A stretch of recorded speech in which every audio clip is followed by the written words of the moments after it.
মাদক ও কিশোর গ্যাং মুক্ত সমাজ গঠনের দাবিতে নোয়াখালীর বেগমগঞ্জ উপজেলার চৌরাস্তায় মানববন্ধন অনুষ্ঠিত হয়েছে। বেগমগঞ্জ উপজেলার বিভিন্ন স্বেচ্ছাসেবী সংগঠনের উদ্যোগে এ কর্মসূচি পালিত হয়। মানববন্ধনে উপজেলা বিএনপির আহ্বায়ক কামাখ্যা চন্দ্র দাস, চৌমাহনী ব্লাড ফাউন্ডেশনের প্রতিষ্ঠাতা টি.আই. সুজন সহ ইকবাল হোসেন ও বিভিন্ন সামাজিক, সাংস্কৃতিক ও স্বেচ্ছাসেবী সংগঠনের সদস্য সহ সর্বস্তরের সচেতন নাগরিক অংশ নেন। মানববন্ধনে অংশগ্রহণকারীরা বলেন, মাদকাসক্তি ও কিশোর গ্যাং বর্তমানে সমাজের জন্য বড় হুমকি হয়ে দাঁড়িয়েছে। এর কারণে তরুণ সমাজ বিপদগামী হচ্ছে এবং বিভিন্ন ধরনের অপরাধমূলক কর্মকাণ্ড বৃদ্ধি পাচ্ছে। এই পরিস্থিতি মোকাবিলায় সামাজিক সচেতনতা বৃদ্ধি এবং সম্মিলিত প্রতিরোধ গড়ে তোলার বিকল্প নেই। এ সময় বক্তারা মাদক ব্যবসায়ী ও কিশোর গ্যাংয়ের বিরুদ্ধে কঠোর ব্যবস্থা গ্রহণের দাবি জানান।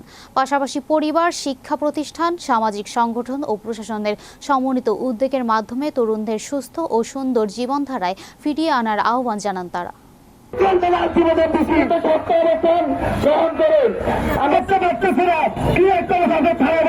আমাদের কষ্ট হয়, ইতিগুলো আমরা দেখেছি, আপনাদের করেছেন তাদেরকে সর্বপ্রথম